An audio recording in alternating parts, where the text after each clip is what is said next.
श्री गुरुजी महाराज की जय, गुरु परंपरा की जय,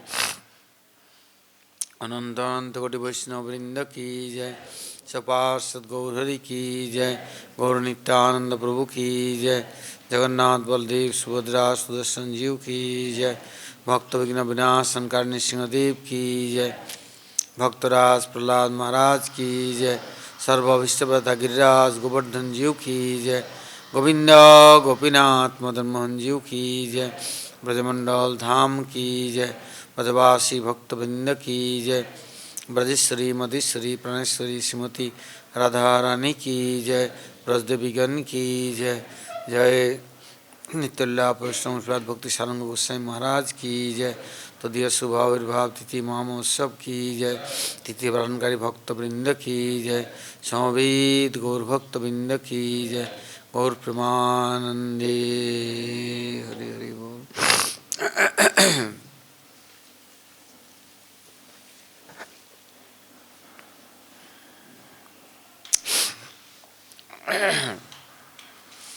हम लोग अभी तक प्रभुपाद एवं प्रभुपाद के परिवारों के गुणावली समूह, लीला समूह श्रवण कीर्तन करने के प्रयास मात्र कर रहे थे। अभी आज गोस्वामी महाराज जी के आविर्भाव तिथि पूजा आराधना उनके आश्रित जन संपूर्ण रूप से सुष्ठु रूप से पालन कर रहे हैं।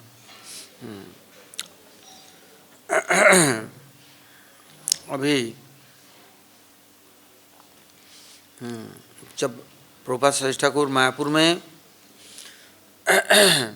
महाप्रभु के नित्यानंद प्रभु के आदेश से भक्तम ठाकुर जी की इच्छा अनुयायी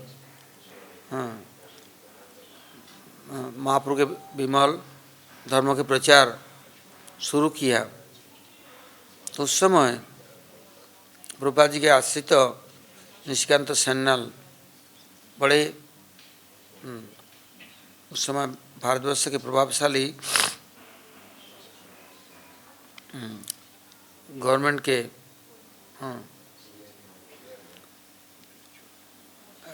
न्यूज़ एडिटर था। समस्त कलेक्शन करके गवर्नमेंट के निकट पहुंचाते। तो किंतु प्रभुपाद जी का आश्रय लिया तो प्रभुपाद जी के भी समस्त भाषणों को वो कैसे प्रचार प्रसार हो उसके लिए व्यवस्था करते थे। और मैं एक मुहूर्तकाल भी समय नष्ट नहीं करते, क्या प्रभुपाद जी वैशिष्टों को सब जनता के दरवाजे में पहुंचाना, इतना बड़ा अधिकारी होने पर भी गवर्नमेंट के, किंतु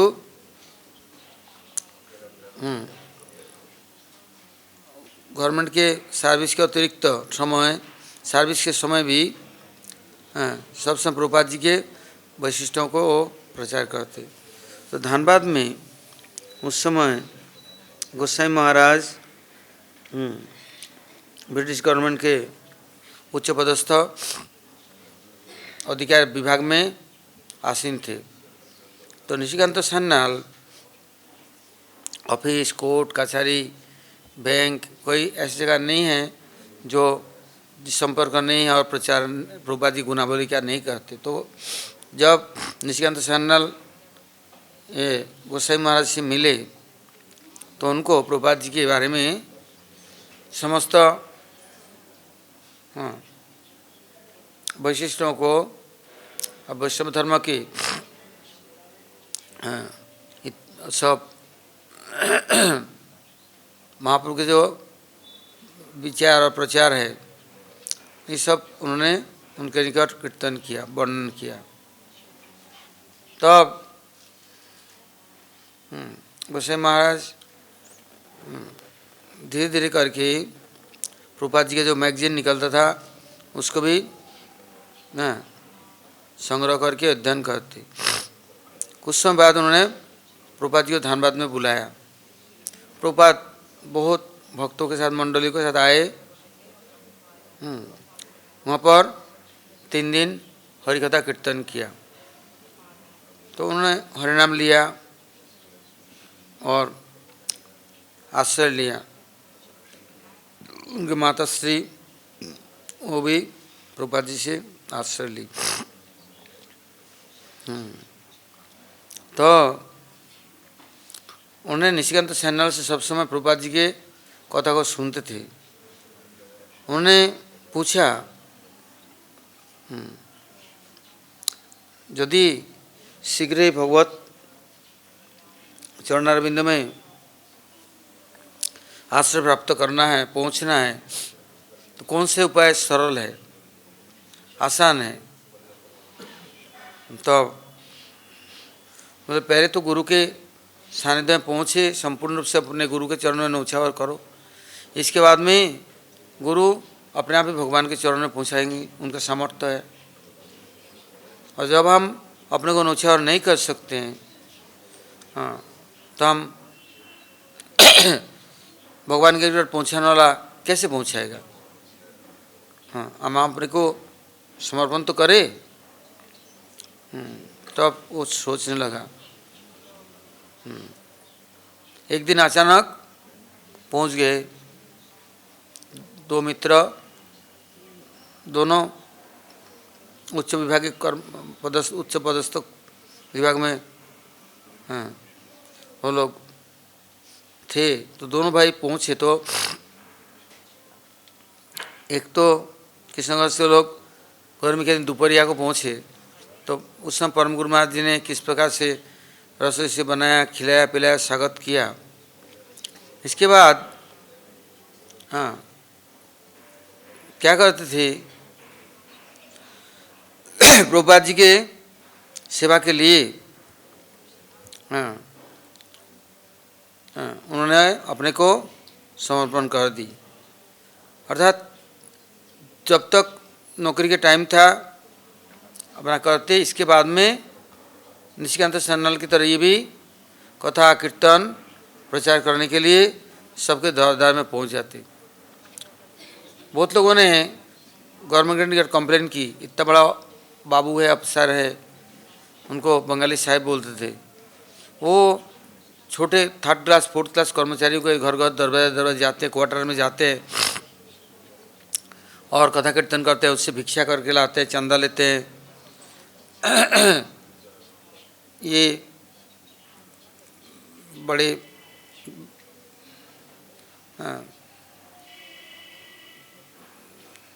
हम लोगों के लिए अपमान की बात है।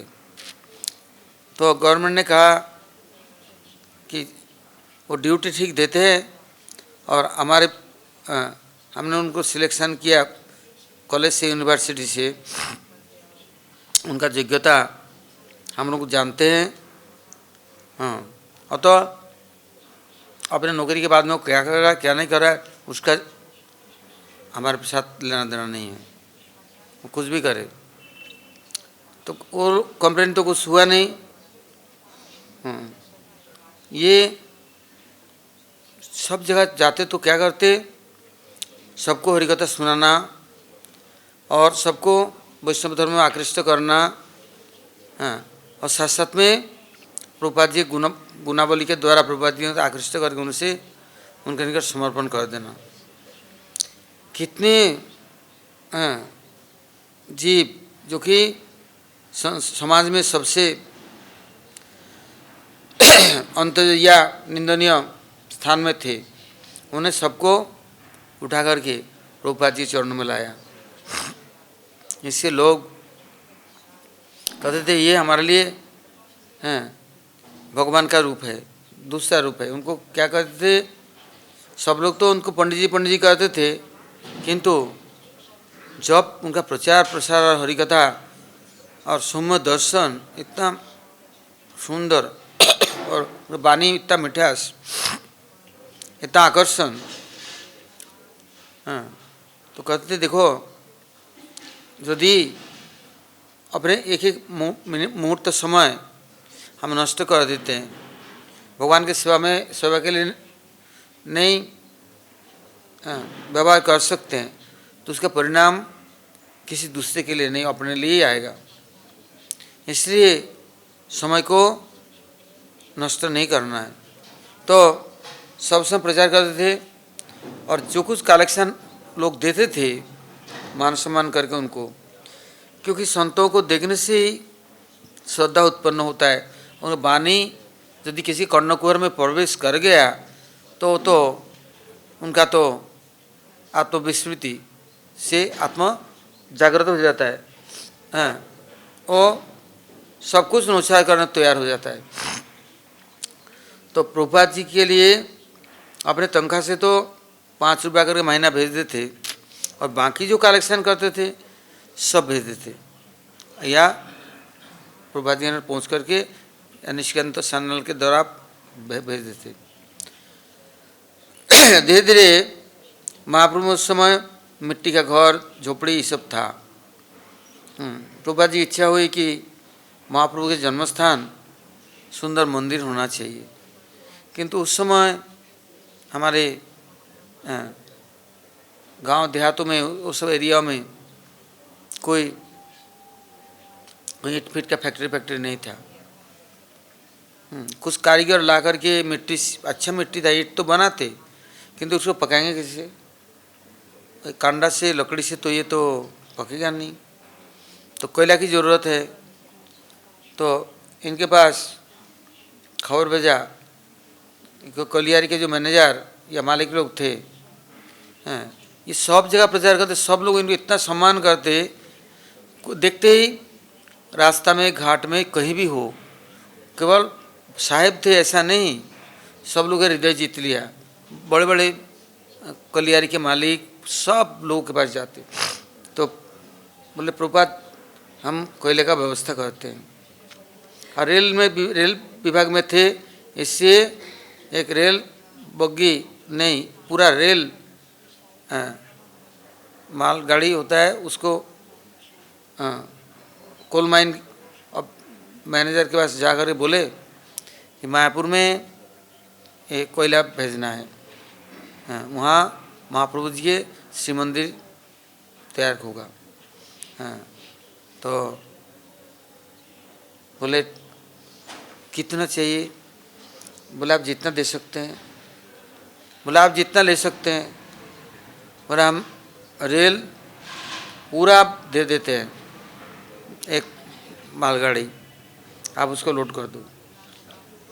तो बोले ठीक है, कोयला तो हम देंगे, कि लोड अनलोड का बोले कोयला जब देंगे लोड अनलोड भी आप ही को करना है और फिर भाड़ा भी आप ही को देना है। दे दिया। कृष्णनगर आया, कृष्णनगर से मायापुर कम से कम 25-30 किलोमीटर तो है ही है। तो मायापुर उस समय बैलबुग्गी से सब लाया और कच्चा मिट्टी ईंट बनाया, फिर ईंटों को जलाया, फिर वहाँ से महाप्रभु जी के जन्मस्थान का मंदिर बना, सेवक खंड बना, चैतन्य मठ बना। तो अभी पूरा नहीं हुआ, गेस्ट हाउस नहीं बन पाया। फिर दोबारा उसमें वर्धमान के राजा के हिस्से में भी कुछ कोल माइन था। फिर राजा के पास गए, वहाँ जा कर के उनसे मिल कर के दोबारा रेल रिजर्व करके फिर लाए। तो वहाँ पर मायापुर में सुंदर सेवक खंड, नाट मंदिर और प्रसाद का रसोई सब कुछ व्यवस्था किया। अब कुछ समय के बाद उन्हें प्रभुपाद से आज्ञा ली कि अब आप यदि आदेश दें, मैं नौकरी रिजाइन दूँ और मैं पूरा जीवन के समय मैं सेवा में समर्पण करना चाहता हूँ। तो कुछ लोग कहने लग गए, आप अपने तनख्वाह, नौकरी से तनख्वाह जो मिलता है वो मंदिर में देते हैं, इतना कलेक्शन करके देते हैं, मंदिर आकर के मूर्ति बनने से क्या लाभ है? मंदिर में जितना आते हैं एक एक मूर्ति बन जाते हैं ना, बस। वो दीवाल के में तभी ताकत है कुछ ढोने की, ये तो कुछ मूर्ति हो गया, विग्रह हो गया और सेव्य हो गया। अब एक एक जने का कितने सेवक चाहिए आराधना करने के लिए, पूजा करने के लिए, वंदना करने के लिए, स्तुति करने के लिए, उनकी आज्ञावाही कितने चाहिए। तो वो लोग कहने लगे सेवक बनना है कि सेव्य बनना है। तो बोले मठ में आने से क्या सब सेव्य हो जाता है, सेवा करने का वृत्ति रहती नहीं है। बोली देखा हुआ है केवल कुछ समय के लिए, और सब समय अपने प्रभु संबोधन करने लगे ना लोग, चरण स्पर्श करने लगे, सम्मान करने लगे, तब सोचते हैं कि छीनू की होनू, मैं क्या था क्या बन गया अब, न घर का न घाट का, न धोबी का न धोबिन का, किंतु अब मैं बन गया क्या मूर्ति, आचार्य गुरु। हाँ, अब सभी मेरा वंदना स्तुति पूजा करेंगे। हाँ, तो अब मेरा सेवावृत्ति कहाँ गई, अब कैसे करेंगे सेवा। तो उस समय प्रभुपाद जी ने उनका नाम दिया तो अपराकृत प्रभु। प्राकृत नहीं, कैसे अपराकृत है, तो कहते हैं प्रभु ऐसे कृपा करो कि हम जीवन भर सबके सेवा में अपने को नौछार कर सके, और मेरा शरीर की एक बूंद खून या 24 घंटा में 1 मिनट मुहूर्त काल भी मैं अपव्यय न करूं, और उसकी सेवा स्वीकार करने की इच्छा भी मेरे को नहीं हो कभी। तो सब लोग मना करने पर प्रभुपाद क्या बोलते हैं कि आप जितना शीघ्र हो सके नौकरी रिजाइन दो, शीघ्र मंदिर में आ जाओ। आया, आने के बाद में क्या प्रभुपाद जी बोले अब हम संन्यास देंगे। संन्यास दिया, अब बोले पूरा भारतवर्ष में बड़े बड़े शहरों में सब जगह प्रचार शुरू करो। तो सबसे पहले उन्होंने गया जी, कोलकाता तो बहुत प्रचार हुआ, फिर गया जी होकर के गया जी में बहुत प्रचार चला। इतना संस्कृत के पंडित थे, इंग्लिश अंग्रेज जमाना, अब बंगाली हिंदी किसी भाषा के कोई कमी नहीं, और इतना ही प्रभावशाली गुरुनिष्ठ। बस गया जी में पांडवों का गढ़ खाई, और वहाँ ही प्रचार करके प्रभुपाद जी को ला करके उस स्मारकों के अंदर में बस मंदिर स्थापन किया, उद्घाटन भी हो गया 1 साल के अंदर में। फिर वाराणसी में वहाँ प्रचार चला, वहाँ भी मठ बनाया। प्रयागराज में आए, वहाँ भी करा। हाँ, जब वृंदावन आने की बारी हुई तो वृंदावन के जितने 7 देवालय है सबने बोल दिया, और 8वां और भी है, बोले ये प्रभुपाद जी को वृंदावन में आना नहीं देंगे और किसी मंदिर में प्रवेश नहीं देंगे। तो गोस्वामी महाराज उच्च ब्राह्मण कुल के थे, भक्तिदेवन महाराज ये भी ब्राह्मण कुल के थे, भक्ति पुरी महाराज ये भी ब्राह्मण कुल के थे। प्रभुपाद जी के अधिकांश शिष्य जितने बड़े बड़े थे सभी, और वो लोग सब मिलजुल करके आए इन लोगों से बात करने कि प्रभुपाद आएंगे, आप लोगों ने सुना कि दर्शन मंदिर अंदर नहीं आने देंगे, दर्शन नहीं देंगे।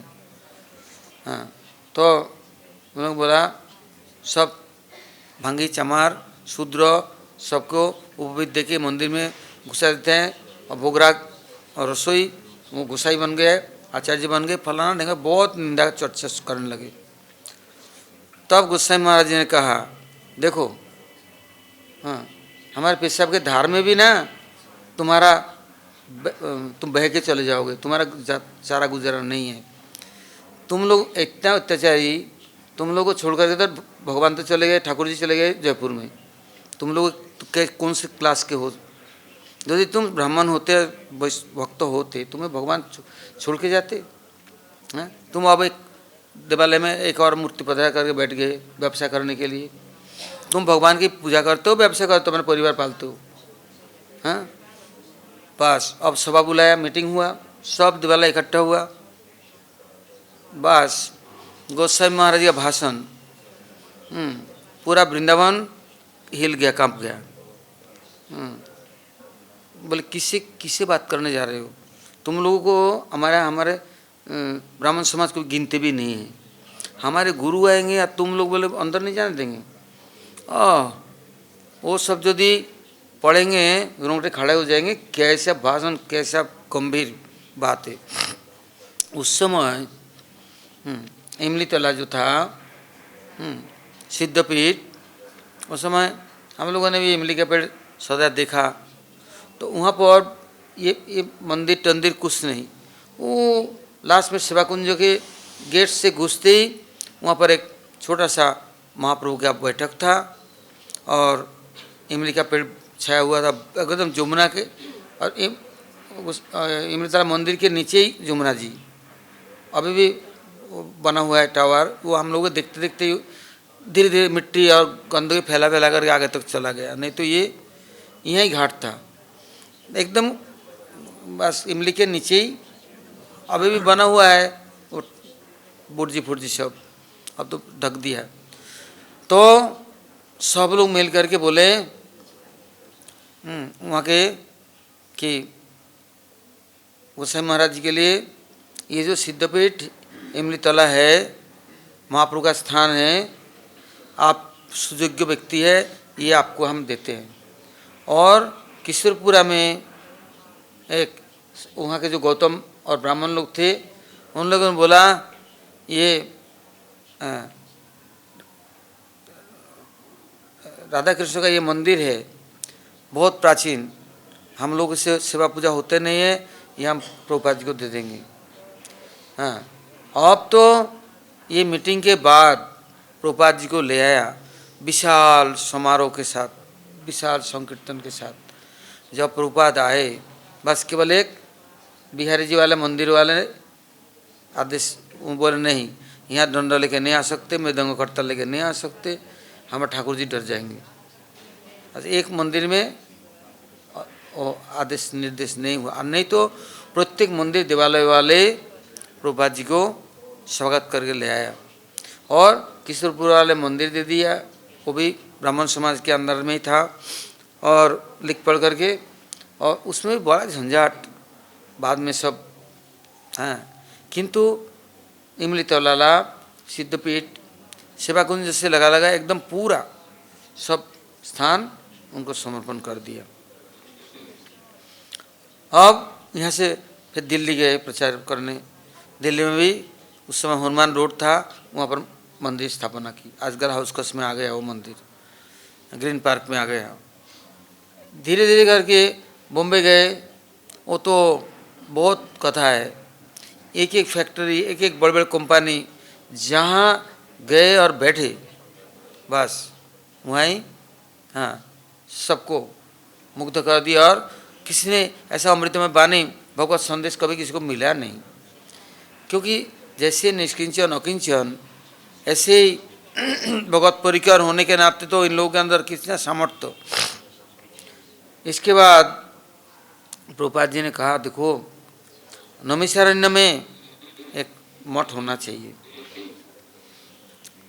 जब ये प्रचार करते करते लखनऊ आए, लखनऊ से अयोध्या आए, फिर इलाहाबाद में तो मठ स्थापन हो ही गया था, और भाषण, नगर संकीर्तन, पत्रिका, ये सब ग्रंथ सब प्रकाश करा।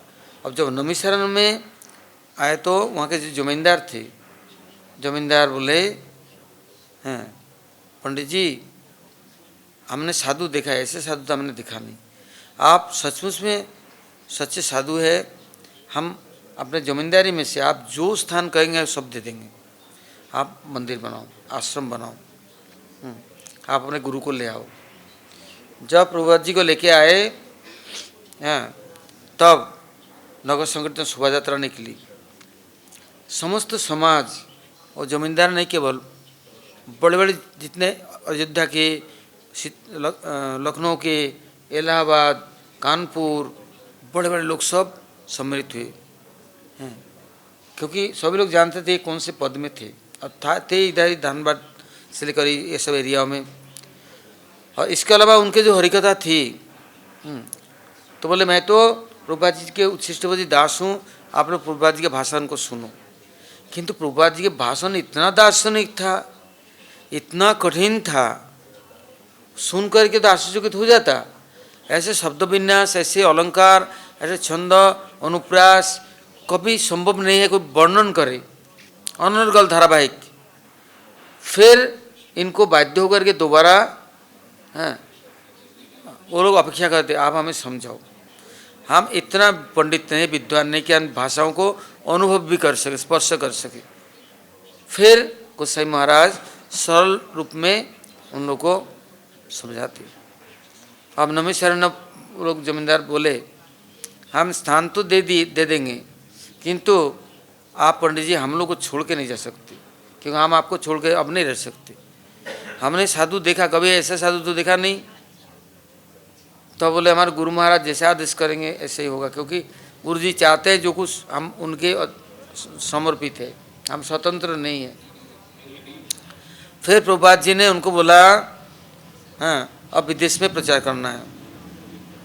उस समय भारतवर्ष के जो राजा लोग थे, ब्रिटिश के ज़माना में भी जमींदारी राजाओं का राज्य था, सब लोग कर देते थे। हाँ, तो वर्धमान के राजा और इधर छतरपुर के, उधर ग्वालियर के, उधर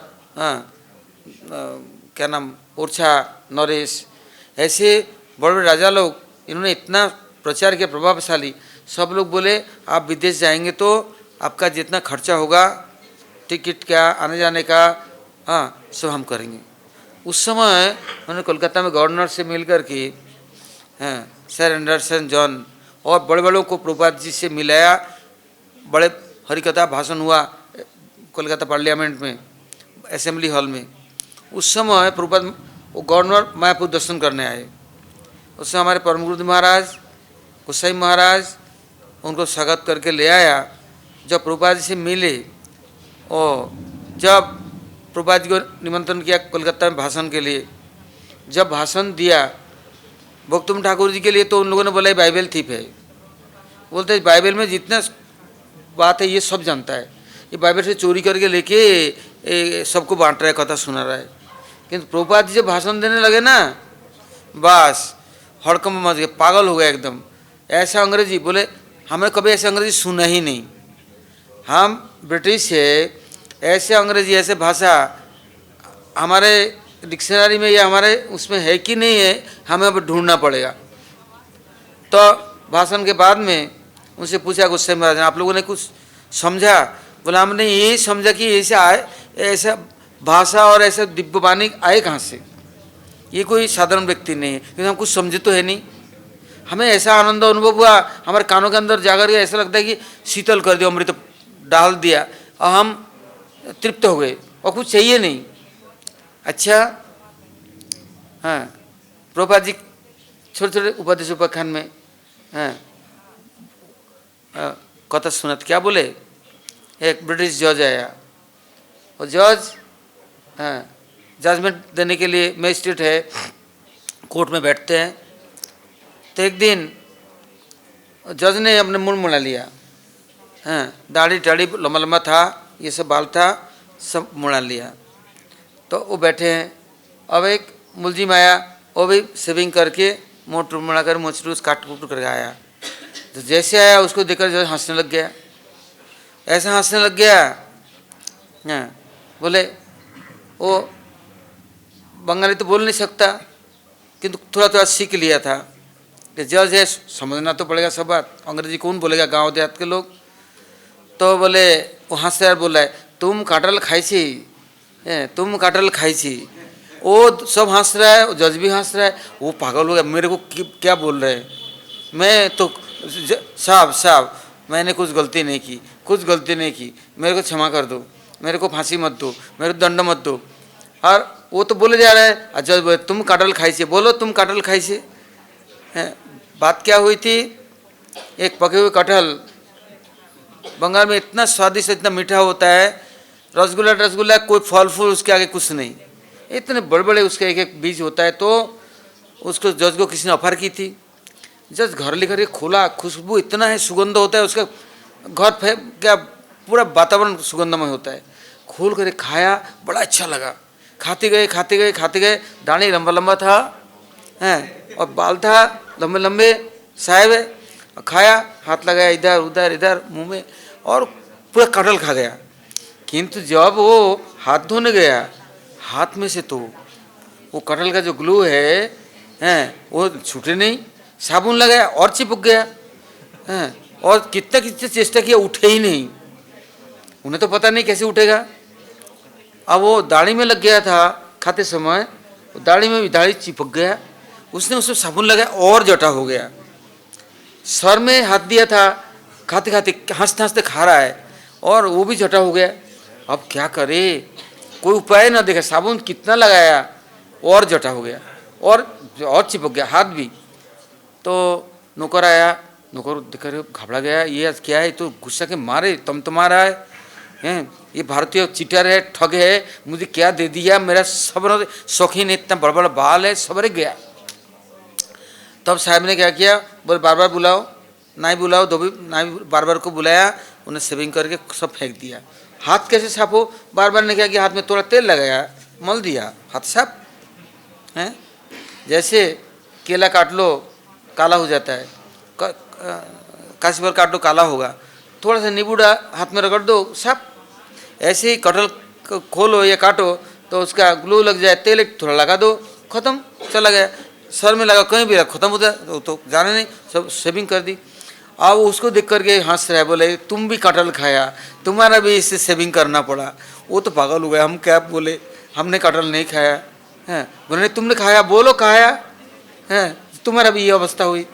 तो प्रभुपाद हैं इन बातों को, साहब की बात साहब ने तो बोला नहीं, किंतु प्रभुपाद जी सभी जानते कौन कैसा है।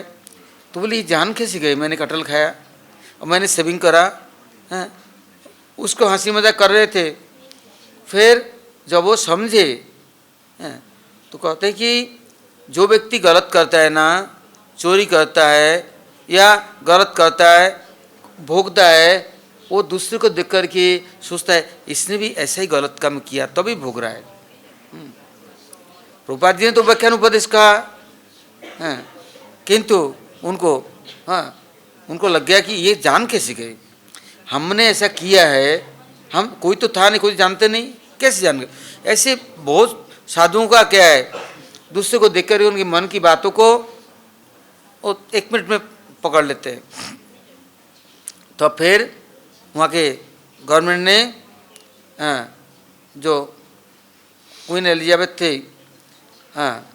सम्राज्ञी, उनके पास से परमिशन लिया कि नहीं गोस्वामी महाराज विदेश जाएंगे और प्रचार करेंगे, सनातन धर्म की, हिंदू धर्म की प्रचार करेंगे। और उन्होंने बोला नहीं, पहले मुझसे मिलेंगे, बातचीत करेंगे, राजा से मिलेंगे और हमारे बड़े बड़े लोगों से मिलेंगे, इसके बाद वो क्या प्रचार करेंगे, हम पहले चेक करेंगे। तो गए बड़े सम्मान के साथ वहाँ पहुँचे, उनका रहने की व्यवस्था सब कुछ हुआ। और रानी ने जब सुना, क्वीन एलिजाबेथ ने और बड़े बड़े उनके मंत्रिमंडल और बड़े बड़े लोगों ने इतना आकर्षित हुए, उन्होंने सब धर्म सम्मेलन को बुलाया, प्रत्येक धर्म के, क्रिश्चियन के चर्च से बिशप, पोप, पादरी, फादर, नन्स, जितने इधर के थे, बौद्धों को और जितने और धर्म संप्रदाय, मुसलमानों को, सबको बुलाया और सब ने ईश्वर को निराकार स्थापित की। इन्होंने भगवान का रूप और साकार स्थापित की। अब उन लोगों ने आक्रमण किया कि आपका ईश्वर का रूप है, आप दिखा सकते हैं। तब गोसाई महाराज ने बोले दिखा सकता हूँ, मेरे को 3 दिन टाइम दे दो, 3 दिन टाइम दे दो, मैं आप लोगों को दिखा दूंगा ईश्वर का रूप। किंतु उन्होंने भाषण ने समझाया आत्मा का रूप है, ये शरीर तुम नहीं हो, आत्मा का यदि स्वरूप नहीं है। उन्हें कुरान शरीफ से, बाइबल से, सब जगह से प्रमाण निकाल कर दी। तुम्हारे बाइबल में लिखा हुआ है, तुम्हारे कुरान शरीफ में लिखा हुआ है, तुम्हारे बौद्धों में लिखा हुआ है भगवान का रूप है कि नहीं, और भगवान अपने रूप के समान जगत को सृष्टि किया, किंतु वो लोग बोले हम कुरान शरीफ या बाइबल या कोई भी धर्मशास्त्रों की बात नहीं, हम साक्षात आपसे दिखना चाहते हैं, आप दिखा दो कि भगवान का रूप है, भगवान साकार है, भगवान सबके सामने आकर के हैं हम लोग को दर्शन कर, तब हम मानेंगे। ऐसे नहीं गल्प गुजब नहीं लिख दिया तो बाइबल लिख दिया तो क्या हो गया, क्यों कैथलिक भी तो है ना, वो बाइबल टाइबल नहीं मानते, नास्तिक है जैसे आर्य समाज जी नहीं मानता है, ऐसे बोलेगा हम वेद मानते हैं किंतु भगवान का रूप नहीं मानेगा। मुसलमान भी भगवान का रूप नहीं मानेगा। कोई भी ऐसा कोई जाति नहीं, संप्रदाय नहीं जो कि भगवान का रूप स्वीकार किया है। भगवान का निःशक्ति है, निर्गुण है, और मायावादी तो सबसे पहले ही बोलेगा भगवान निराकार निर्गुण है, निर्विशेष है।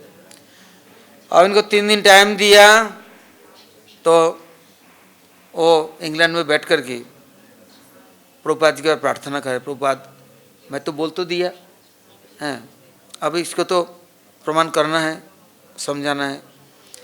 तो एक दिन एक रात उन्होंने पहले तो हरिनाम किया था, फिर बाद में महाप्रभु के चरणों में प्रार्थना की और प्रभुपाद की बात प्रार्थना की।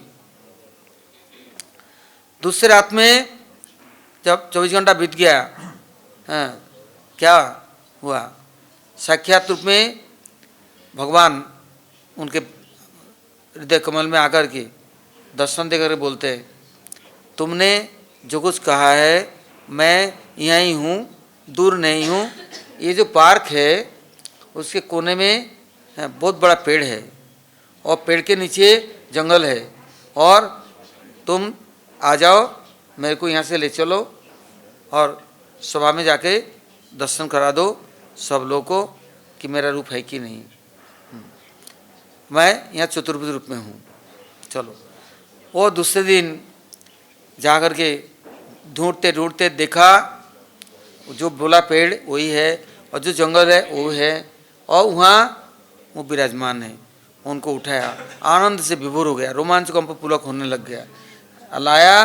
तीसरे दिन सभा मंडप में जाकर के उनको दर्शन कराया, देखो तुम लोगों के लिए कृपा करके भगवान ये इंग्लैंड के अंदर में हैं आज प्रकट हो गए, दर्शन कर लो। जब दर्शन कराया तो बोले तुमने कहीं से लाया, बोले नहीं, तुम्हारे यहीं खुद प्रकट हुए हैं, और तुम्हें यदि कुछ पूछना है, जानना है, कुछ बोलो। किंतु सबका बोली बंद हो गया, प्रश्न करेंगे, जानेंगे, इतना वीर बलवान, इतना तर्क करने वाला, सबका मुंह बंद हो गया। एक शब्द ने उनके दर्शन करके आश्चर्यचकित हो गए, बाबा माधवबंधु के पास गोपाल प्रकट हुए, किंतु ये तो स्वाभाविक हो सकता है, भगवान का जन्म स्थान, आविर्भाव स्थान भगवान का ब्रजमंडल, वहाँ तो भगवान का स्थान नहीं है, कहाँ से आएंगे, कौन ला के देगा, प्रभु यदि अपने आप नहीं आए कैसे हो सकता।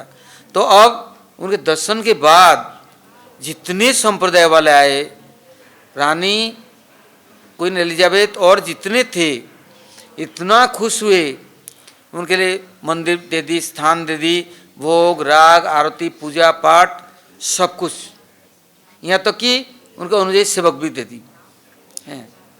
बस वहाँ चलने लग गया। जब वो प्रभुपाद जी से मिलने के लिए भारतवर्ष में आए, मद्रास में उतरे, वहाँ इतना स्वागत हुआ। फिर वहाँ से कलकत्ता आए, कोलकाता में तो विशेष समारोह के साथ उनको बाग बाजार गौड़ी मठ में ले गए ठाकुर जी को। कितना समारोह, कैसा प्रोसेसन, कीर्तन कैसा, और ठाकुर जी को लेके मूल मंदिर में रखा। कुछ समय के बाद इतना अलंकार चढ़ा ठाकुर जी को, इतना गहना हीरा जौहरत जिसकी कोई हिसाब नहीं, ठाकुर जी ढक गए हैं। कुछ दिन बाद क्या देखा, मंदिर में से ठाकुर जी नहीं है, गायब हो गया।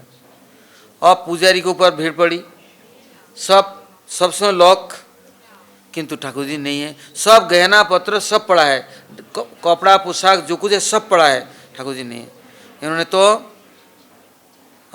अनशन कर ली और प्रार्थना करने लग गया, प्रभु क्या गलती हुई। कहते देखो तुमने हमें बुलाया था, विशेष स्थिति में मैं तुम्हारे पास आया था, अब मेरा इच्छा से मैं चला आया, मैं चिरकाल नहीं रहना है कि तुम यदि जरूरत पड़े मुझे को बुलाओगे, मैं तुम्हारे साथ हूँ। हाँ, मैं अलग नहीं हूँ, दूर नहीं हूँ, किंतु मैं तुम्हारे पास में ही हूँ। किंतु इस समय हाँ कलयुग है, चैतन्य महाप्रभु की और नित्यानंद प्रभु पंचतत्व की, हाँ उनका ही समय है। वो लोग धर्म का प्रचार करेंगे और सब लोग को अपनाएंगे। वहाँ चतुर्भुज रूप में प्रकट हुए। जो चतुर्भुज नहीं होते विश्वास नहीं करते। हाँ, महाप्रभु यदि प्रकट हो भी जाते तो मानते नहीं। चतुर्भुज और शंख चक्र गदा पद्म नारायण, और कितना ज्योतिर्मय, कितना सुंदर। वो जो गौड़ीय पत्रिका में और उस समय जो प्रकाशन हुआ पूरा भारतवर्ष में, हाँ पूरा पेपरों में, ऐसा कोई चर्चा नहीं कि जो लोग नहीं जानते हो और दर्शन करने नहीं आए हो। एक एक बार 5-5, 10-10 मिनट लाइन लग जाता, हाँ केवल उनके दर्शन के लिए। हैं तो भाग्यशाली लोगों का दर्शन मिला, प्रसाद मिला, उनका कृपा मिला। फिर अंतर्धान हो गए। तब वो फिर प्रचार करते। जब दिल्ली आए, दिल्ली में करोल बाग में, मालकागंज में, हाँ आशा पार्क तिलक नगर में, हाँ बड़े बड़े मठ स्थापन हुआ, मंदिर स्थापन हुए। फिर गोवर्धन में, जहाँ आजकल गिरधारी गौड़ी मठ है, उसके सामने एक मठ हुआ। फिर नंदगांव में एक मठ हुआ।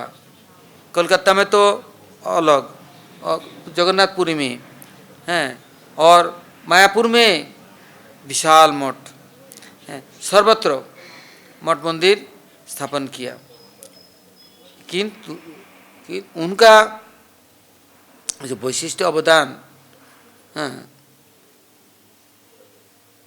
यदि एक बार कोई दीक्षा के लिए आया या उनके पास आश्रय लेने के लिए, तो वो कहते एक बार तुम लोग हरि कथा श्रवण करो, भगवान कथा श्रवण करो। कथा यदि श्रवण नहीं किया, मंत्र देवता का गुणगान श्रवण नहीं किया, तो मंत्र देवता तुम्हारे हृदय में कैसे आएंगे? उनके भी श्रद्धा नहीं उदित हुई। तो पहले दीक्षा है हरि कथा श्रवण करो। हरि कथा श्रवण किया तो उनके गुणावलियों को श्रवण करते गुण समूह अंदर में गया तो श्रद्धा उदित हुई। और श्रद्धा ही बढ़ते बढ़ते बढ़ते बढ़ते जब निष्ठा, रुचि, आसक्ति भाव दशा में और प्रवेश करेगा, तो भगवान अपने आप ही तुम्हारे पास प्रकट हो जाएंगे। तभी तो दीक्षा का कार्य दिव्य ज्ञान हुआ। नहीं तो मंत्र दे दी हैं, किंतु मंत्र देवता के प्रति तुम्हारा श्रद्धा नहीं है, तो क्या होगा? इससे पहले हरि कथा सुनो। तो वो महाराज जी कैसे कथा सुनाते? तो कहते हैं कि प्रभुपाद जी के जो वैशिष्ट समूह हैं, हाँ, और चैतन्य महाप्रभु के कैसे मनोभीष्ट प्रचारक है। हाँ, जब वृंदावन में इमलीतला का सेवाभार उनके ऊपर मिला, तो उन्होंने ब्रजमंडल में जितने बड़े बड़े पंडित विद्वान, हाँ, उन लोगों की सभा बुलाया। और सभा बुला करके उनसे निवेदन किया कि ये जो सिद्धभूमि अर्थात महाप्रभु के बैठक, महाप्रभु पादपीठ, और यहाँ पर महाप्रभु जी जो जमुना किनारे यहाँ बैठे, और नित्यकाल वृंदावन में महाप्रभु रहे नहीं। क्यों? पंडितों से पूछा। महाप्रभु स्वयं कृष्ण हैं, तो वृंदावन में आकर के महाप्रभु चिरकाल रहते या सबको लेके आ जाते। वृंदावन उनका निजी स्थान है। तो पंडितों ने इधर की उधर की बात जो जैसा समझने बोला। तो गोसाई महाराज ने कहा, देखो वृंदावन वो राधारानी के भाव अंगकांति को लेके आए, और इमलीतला का वैशिष्ट्य है, जब श्रीमती राधारानी अंतर्ध्यान हो गई तो उनको ढूंढते ढूंढते कृष्ण सर्वत्र वो मिले नहीं। तब इमली के नीचे आ गए खड़े होकर के, कृष्ण बंसी वादन करके राधा रानी को बुलाने लग गए। किंतु वो जब राधा रानी को स्मरण करने लगे और बुलाने लग गए, बस उनके शरीर की अंगकांति, उनका भाव सब बदल गया। राधा चिंता निवेशनो जस्य कांति बेलोर्पिता, बस उनका रंग रूप गया, भाव भी गया, और क्या हो गया उनको, वो एकदम गोरे चट्टे सुंदर हो गया। हाँ, इसके लिए काला को काला नहीं कहा श्याम सुंदर। हाँ, उनको कोई नहीं बोला हाँ, तुम काले को लुटे हो, नाम तो श्याम सुंदर है। हाँ, नाम तो हाँ ब्रज बिहारी है, राज बिहारी है, तो अभी गोलोक बिहारी है।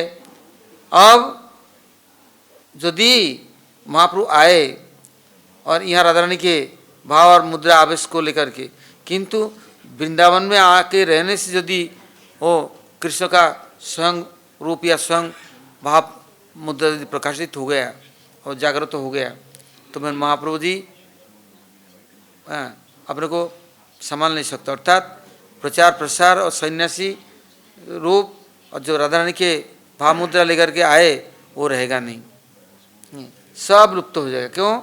अपने स्वरूप में आ जाएंगे, और अपने स्वरूप को छिपा करके ढक करके हैं।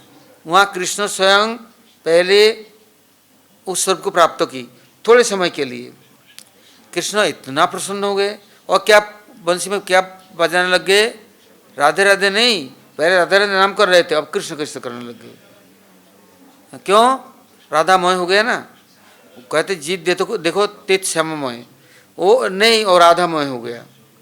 अब उसमें जो आनंद अनुभव किया, क्यों आनंद स्वरूपिणी श्रीमती राधा ठाकुरानी, उनको कोई स्मरण करे, उनके चरणाश्रय करे, उनके निकट समर्पित हो जाए, तो वो जो अनुभव है और कहीं तो संभव है नहीं, कृष्ण में ये अनुभव नहीं हो कर सकता।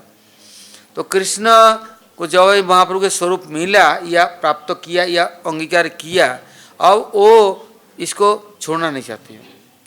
वहाँ पहले तो द्वापर युग में 3 दिन 3 मुहूर्त 3 दिन 3 घंटे कुछ समय के लिए उनको मिला था।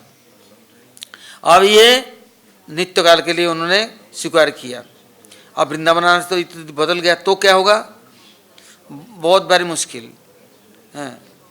फिर वही महाभारत शुरू होगा, चक्र सुदर्शन हाथ में ले लेंगे और बस संहार कार्य शुरू होगा। कृष्ण आए, कम संहार हुआ 100 साल के अंदर में, एक जरासंध थोड़े कालजबन, ओह शिशुपाल दंतवक्र।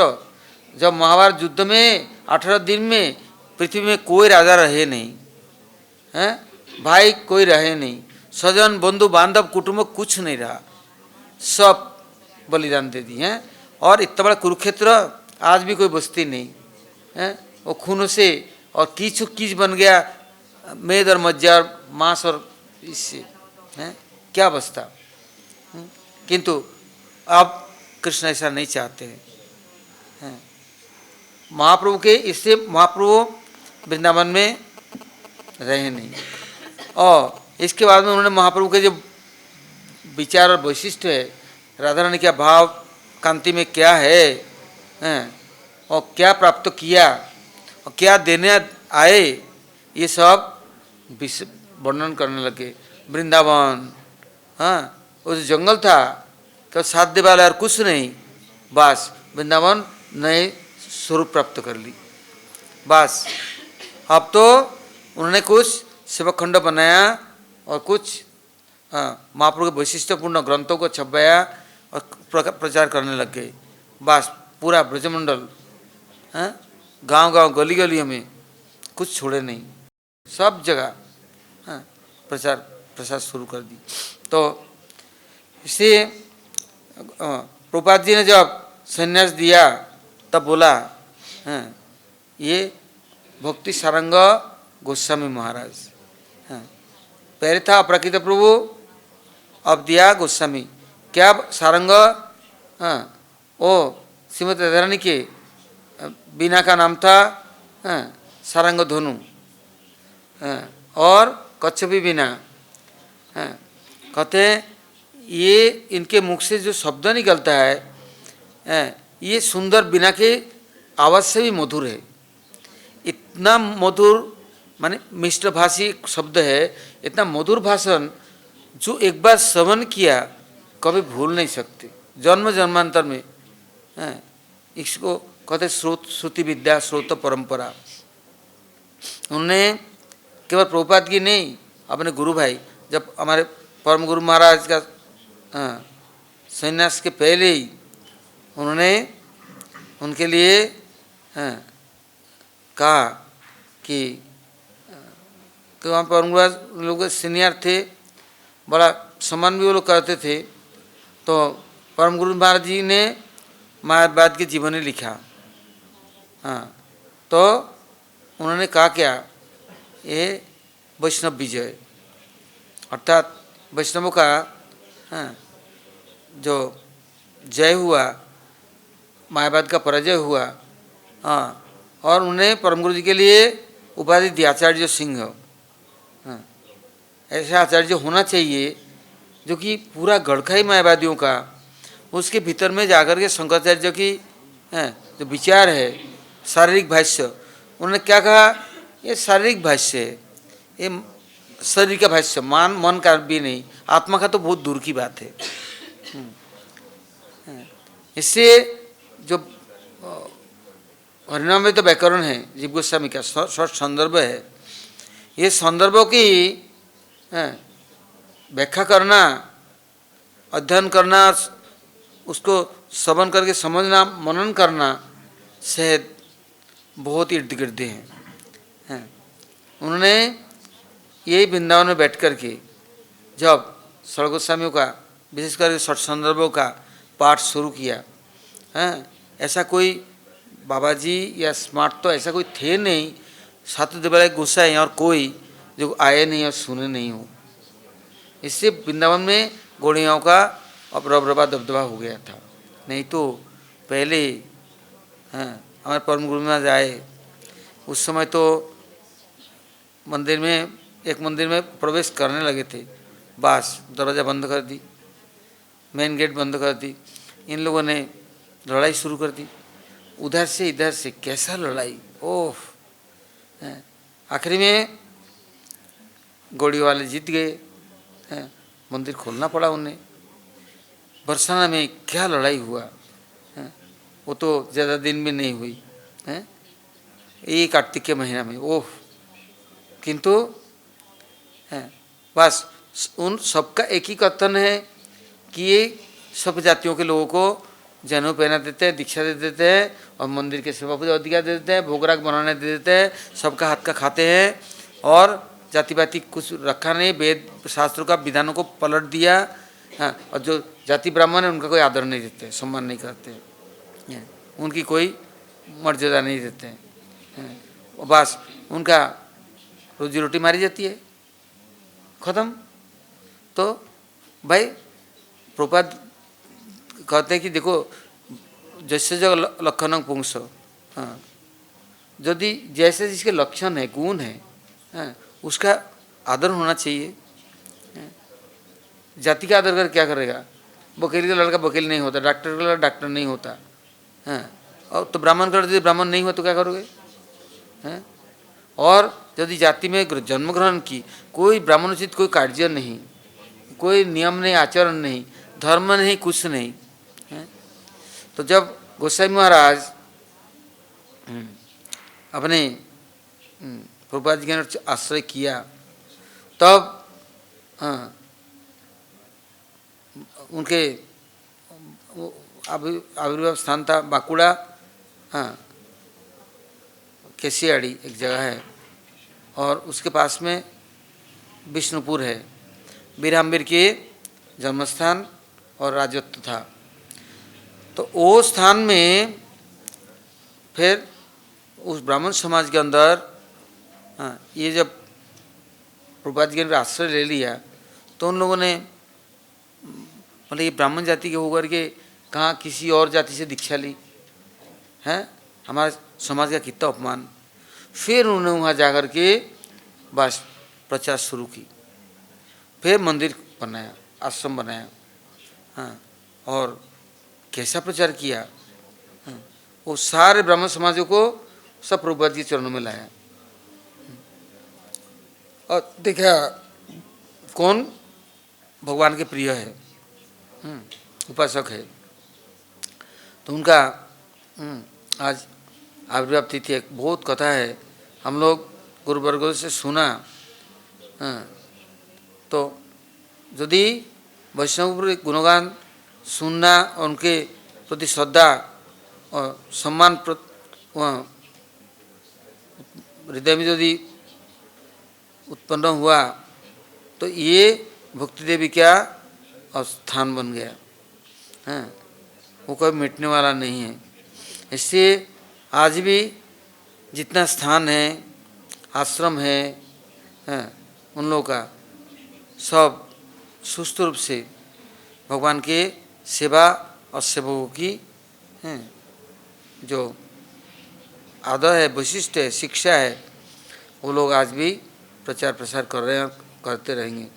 किंतु उनका वैशिष्ट था, इमलीतला में भी गौर नित्यानंद प्रभु का शिव विग्रह, मायापुर नंदनाचार्य भवन वहाँ भी गौर नित्यानंद का शिव विग्रह, और गौड़िया मठ में सब जगह में अकेले महाप्रभु हैं।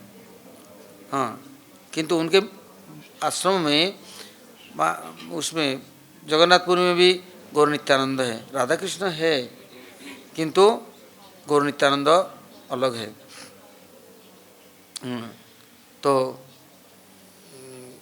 प्रभुपाद जी के समय महाप्रभु और राधा कृष्ण गांधर्वा गिरिधारी हैं, क्योंकि महाप्रभु अकेले ही 5 रूपों में विभक्त हुए और पांचों एक ही है,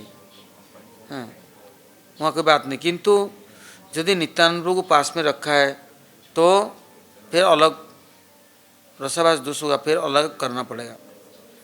अर्चन, पूजा, भोग, राग और उनको प्रकोष्ठ अलग होना है। एक स्थान पर राधा रानी नहीं रहेंगे। एक तो कृष्ण के साथ ही रहने में राधा रानी को संकोच है, और यदि नित्यानंद प्रभु रहेंगे बलदेव प्रभु तो वहाँ तो आएंगे ही नहीं। जैसे जगन्नाथपुरी में जगन्नाथ बलदेव सुभद्रा है, दोनों भाई बहन है, कोई चिंता नहीं है। और राधा रानी किधर है, वो गोपीनाथ के साथ कोई पीछे है। तो किंतु इन्होंने प्रकट किया तो सबका प्रकोष्ठ अलग अलग दिया, भोग, राग, अर्चन, पूजा, और राधा कृष्ण का जो कुंज सेवा है वो अलग किया है। तो आज उनके चरणों में हम लोग प्रार्थना करते हैं, कैसे गुरुनिष्ठ सेवक। एक बार ये जन्माष्टमी आया तो उनके ऊपर कैसे जिम्मेदारी, बाग बाजार गौड़ी मठ नहीं, जितना भारतवर्ष में गौड़ी मठ है, सब में सुस्त रूप से जन्माष्टमी और आनंदोत्सव होना चाहिए। प्रभुपाद कहते हैं केवल मायापुर में होगा ऐसा नहीं, कोलकाता में होगा, बाग बाजार में ऐसा नहीं, प्रत्येक गौड़ी मठ में वो स्थान किसका है, भगवान का। तो एक स्थान में करेंगे और दूसरे स्थान अंधेरा हो जाएगा, ऐसा नहीं। सब जगह में दिव्य सुंदर उत्सव। कुरुक्षेत्र में जब मठ हुआ, विशाल प्रदर्शनी स्थापन किया, तो कहते हैं सब मंदिर में होना चाहिए। गोसाई महाराज एक ऐसे थे व्यक्ति जो जरूरत है, कोलकाता में जाके और सीआईडी के जो ऑफिसर है, सीबीआई के जो ऑडिटर है बड़े बड़े, उनको बोलते sale tax officer, income tax officer, बोलते आपको गाड़ी दे दो, दो गाड़ी दो, गाड़ी ले ली, बस ड्राइवर दो, ड्राइवर दे दी, चलो मार्केट में गाड़ी आ गया, देखा बाबू आ गए, बस पागड़ी बांधे हुए हैं और ऐसे सुंदर और ऐसे कपड़ा पहनना हुआ, बस हाथ में घड़ी, चश्मा। गाड़ी किसकी है, इनकम टैक्स और सेल टैक्स ऑफिसरों का। बस क्या चाहिए, तुम लोग उठा दो, गाड़ी भर दो, ट्रक भर दो, दाल चावल चीनी तेल घी सब भरो, चलो। बस ट्रक लोड कर दी, ट्रक चला गया मायापुर में। कहते ये सामान कहाँ से आया, किसने भेजा है, संभव कैसे हो सकता है इतना सामान है। केवल यहाँ नहीं, सब गोड़े मठ में, जहाँ से बॉम्बे जाते जहाँ जाते हैं, चालाकी से तू रहे नहीं। बोले तुम भगवान को दोगे नहीं, उनको उत्सवादी करोगे नहीं, तो तुम्हारा तो ध्वंस और निबट जाओ। प्रभु तो मालिक है जगत का, हाँ, उनको नहीं दोगे किसको दोगे। और बड़े बड़े मर्चेंटर को कंपनी को जा कर के बस बैठ गए, तो बॉम्बे में एक विशाल ऑफिस में पहुंच गए। तो पहुंच गए तो मैनेजर ने बोला मालिक को कि एक साधु आया और दिव्य दर्शनधारी, बोले इनको 500 रुपया दे दो, विदा करो जल्दी। तो आकर बोले आप 500 रुपया ले जाइए, आप जाइए। बोले मैं 500 रुपया लेने आया, मालिक से मिलने आया। बोले आप, मालिक भीतर से बोल रहा है 1000 रुपया दे दो। बोले मैं 1000 रुपया लेने मालिक से मिलूंगा तब जाऊंगा। बोले 50,000 रुपया दे दो। वो जमाना सोच नहीं सकता 50,000 रुपये। तो बोले मैं 50,000 नहीं लूँगा, मालिक से मिल के जाऊँगा, हाँ ऐसे नहीं जाऊँगा। बोले 1 लाख ले लो, बोले नहीं जाऊँगा। फिर बोले मालिक मिलेंगे नहीं, तो ठीक है मैं अगले साल आऊँगा। अगले साल आया, देखा कहाँ गया ऑफिस, कहाँ गया कंपनी, कहाँ गया कुछ तो है नहीं। देखा सड़क में, सड़क के ऊपर में एक व्यक्ति बैठा है, कुछ कपड़े लत्ते टुकड़े पुकड़े चित्रे मित्रे लेके बैठा हुआ बेचने के लिए, कुछ झुंझुना फुंझुना खोटपाट ये सब बेच रहा है। तो पूछा भाई यहाँ ऑफिस था ना एक बहुत बड़ा, और ये एक कंपनी था, ये कहाँ गया। बोली ये सब ख़त्म हो गया। हाँ, बोली मालिक लोग किधर गए। तो बोलता है मैं ही हूँ वही मालिक। बोले याद है मैं 1 साल पहले आया था तुमसे मिलने के लिए, हैं। मैं बोला और हमें टकराया कि 1 लाख ले लो, 50,000 ले लो, ये लो वो लो। बोला अब मेरा समय है, अब मैं मिल सकता, बात कर सकता हूँ। हाँ, मैं उस समय साधुओं को अपने दर्शन किया नहीं और दर्शन दिया नहीं, भीतर समय देख रहा था, आपको मैंने भगा दिया और मेरा कुछ नहीं है, सब कुछ सब छोड़ दिया। नौकर चाकर तो छोड़ो, घर परिवार में छोड़ दी। और मेरे को एक टुकड़ा दिन में मिलेगा कि नहीं वो भी पता नहीं। मैं सड़क में धूप में सर्दी गर्मी में बैठ करके किस तरह से गुजारा कर रहा हूँ। तो कहते हैं देखो जब सुदामा आया था तो सुदामा से इतना टुकड़ा भगवान ने ले ली थी, हैं, उनको सुदामापुरी पोरबंदर बना दी, हैं। और आज भगवान ने सब कुछ दे दिया। साधु लोग आया तो साधु को भगाओ, जल्दी भगाओ, दे के विदा करो। अब साधु तो लेने आए नहीं, साधु को देने आए, भर देते तुमको। फिर उनको आश्रम में बुलाया, हरि कथा सुनाया और कैसे किया। बोले आप क्या चाहिए बोलो, यदि तुम्हें व्यापार बिजनेस वाणिज्य चाहिए तो भगवान सुदामापुरी बना सकते हैं, तुम्हारे देने में कोई कमी नहीं छोड़ेगा। चाहिए कुछ, बोले नहीं अब नहीं चाहिए कुछ, अब सरदर्दी नहीं चाहिए, मैं तो अब आश्रय लेके आप जो चाहते हैं जैसे चाहते हैं ऐसे करो, हम अब कुछ नहीं चाहिए, क्योंकि अब मेरे को खुद अनुभव है, सब कुछ मैं समझता हूँ। और कितना दिन कौन रहेगा दुनिया में, हैं। तो जब आत्मज्ञान नहीं है तब तक तो साधु को देख के डर जाता है, घबरा जाता है, कुछ लेने आया, अब हमारा लूट लेगा, हमारा सब कुछ चला जाएगा। किंतु देने वाला जो है लेने वाला वही है, क्या करेगा, हैं।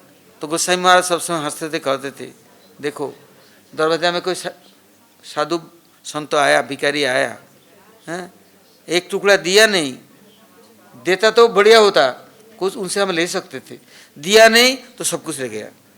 अब क्या है, अब क्या कौन देगा। अब जब हमारा होता है ना तो हम उसमें टाइम देना बहुत बड़ी बात है। कितना अहंकार, कितना घमंड, किसे मिले कैसे हैं? कुछ ले लो तो गोसाई महाराज कहते हैं हम कुछ लेने नहीं आया था, देने आया। ऐसे ऐसे एक नहीं कितना घटना है भाई उनके जीवन की। तो हम लोग गुरुवर्ग से सुना देखा, ये भाग्य था उस समय महाराज के पास रहने से इन लोगों के दर्शन कैसे न कैसे। भक्तिदेवन महाराज ये कितने प्रभुपाद जी गण महाराज जी को बहुत स्नेह करते थे। मथुरा में तो ऐसा नहीं कि नहीं आता, नहीं तो महाराज जी को बुलाते।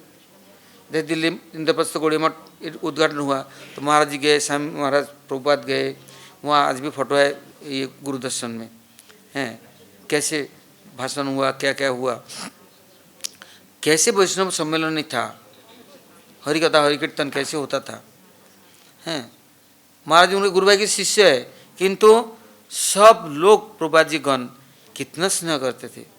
सब जगह महाराज जी कीर्तन भाषण था। महाराज जी कहते थे देखो वही उन लोगों की आशीर्वाद थी, मैं देश दुनिया में सर्वत्र गया और मेरे से कितने बड़े बड़े विद्वान और पढ़े लिखे कितने पढ़े रहे, किंतु बस मेरा एक एक शब्दों को भी उन लोगों ने बहुमूल्य समझकर स्वीकार कर ली। तो वैष्णव के चरणों में प्रार्थना और उनके चरणों में स्थान मिल जाना ये बड़े भाग्य की बात है। किंतु वो लोग बड़े दयालु हैं। हाँ, वो एक बार देख ले चोखे जल गौर बड़े नित्याई देन सकल संबल श्रद्धावान जन